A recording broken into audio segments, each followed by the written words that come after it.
তিনি জিজ্ঞেস করেছেন সবচেয়ে বড়িয়া ভ্রষ্টাচারী কোন হ্যায়, আমরা বলেছি চোর মমতা, চোর মমতা। তিনি বলেছেন হীরক রাজা ছিল, সত্যজিৎ রায় বেঁচে থাকলে হীরক রানী লিখতেন আরেকটা, আমরা বলেছি হীরক রানী বাই বাই। 21 সালেও বারবার এসেছিলেন, তাতে তো সুবিধা হয়নি। বাংলার মানুষ তো মুখে ঝামা ঘষে হারিয়ে দিয়েছে। ন্যাড়া একবার বেলতলায় যায়, শিক্ষা হয়ে যায় একবার। এদের তো সব বিচিত্র টাইপের লোকজন, তো একাধিকবার আসছেন, শিক্ষা হয়নি এখনো। বছর ঘুরলেই লোকসভা ভোট, তবে বছর শেষের আগেই বঙ্গ বিজেপি নেতাদের সামনে প্রচারের রুট ম্যাপ তৈরি করে দিয়ে গেলেন অমিত শাহ। একদিকে রাম মন্দির নিয়ে জোরালো প্রচার, আর অন্যদিকে দুর্নীতি নিয়ে তৃণমূলকে ধারালো আক্রমণ।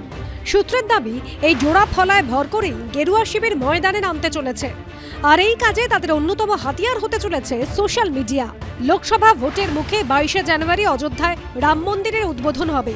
সূত্রের দাবি মঙ্গলবার ন্যাশনাল লাইব্রেরিতে বঙ্গ বিজেপির আইটি সেলের সঙ্গে অমিত শাহ, জেপি নাড্ডার বৈঠকে নির্দেশ দেওয়া হয় রাম মন্দিরের প্রচারে সোশ্যাল মিডিয়ায় এখনই ঝাঁপিয়ে পড়তে হবে। পাশাপাশি কেন্দ্রের জনমুখী প্রকল্প নিয়ে ব্যাপক প্রচার করতে হবে তৃণমূল সরকারের দুর্নীতির বিরুদ্ধেও, যাতে মমতা বন্দ্যোপাধ্যায় সরকার থেকে মানুষ মুখ ঘুরিয়ে নিতে বাধ্য হয়। আমাদের নেতা অমিত শাহজি, আমাদের নেতা আমাদের অধ্যক্ষ নাড্ডাজি আজকে 1,500 সাইবার যোদ্ধাকে বলেছেন রাষ্ট্রবাদ, দেশপ্রেমের কথা, বিজেপির সবকা সাথ সবকা বিকাশ, উন্নয়নের কথা, এবং পশ্চিম বাংলায় যে সীমাহীন ভ্রষ্টাচার চলছে, দুর্নীতি চলছে, পরিবারবাদ চলছে, তোষণ চলছে, মিথ্যাচার চলছে, এবং বিশেষ করে বেরোজগারি, চাকরি কোথাও নেই, এই কথাগুলো আপনারা প্রত্যেকটা একে প্রান্তিক মানুষের কাছে পৌঁছে দেওয়ার কাজটা যেভাবে করছেন আরো স্পিড বাড়ান।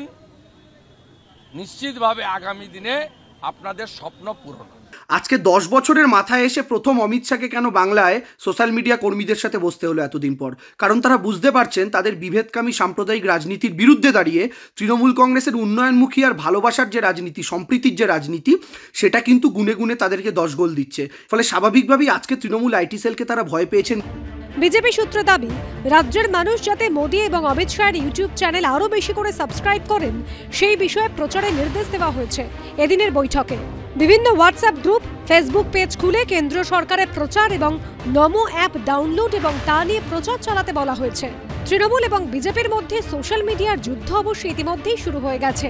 মঙ্গলবার সকালে এক্স হ্যান্ডেলে তৃণমূলের তরফে এই ছবি পোস্ট করে লেখা হয়, বড়দিনের উদযাপন শেষ হওয়ার সঙ্গে সঙ্গে মোদী সান্টা আবার বাংলাকে ভুলে গেলেন। প্রধানমন্ত্রী নরেন্দ্র মোদী, আপনাকে ফের মনে করিয়ে দেওয়া হলো বাংলার ন্যায্য পাওনা মেটা। অন্যদিকে বঙ্গ বিজেপির তরফে একটি ভিডিও পোস্ট করে এক্স হ্যান্ডেলে লেখা হয়েছে, পিসি ভাইপোর জুলুম থেকে মুক্তি এবার চাই। দিকে দিকে বলছে সবাই হীরক রানী বাই বাই। একদম সস্তা কুৎসা, এর সঙ্গে কোনো সম্পর্ক নেই। প্রথম কথা হচ্ছে এটা লোকসভা নির্বাচন হচ্ছে, বিধানসভা নির্বাচনে মিস্টার অমিত মালব্য আপনারা হেরে গিয়েছেন। মমতা বন্দ্যোপাধ্যায়কে মানুষ তৃতীয়বারের জন্য মুখ্যমন্ত্রী বাংলায় নির্বাচিত করেছেন। এখানে নরেন্দ্র মোদীর ছবি দিয়ে লিখতে হবে হীরক রাজা, দড়ি ধরে মারো টান, রাজা হবে খান খান। লোকসভা ভোট যত এগিয়ে আসবে এই লড়াইয়ে পারদ ততই চড়বে। রুমা পাল ও দীপক ঘোষের রিপোর্ট, এবিপি আনন্দ, কলকাতা।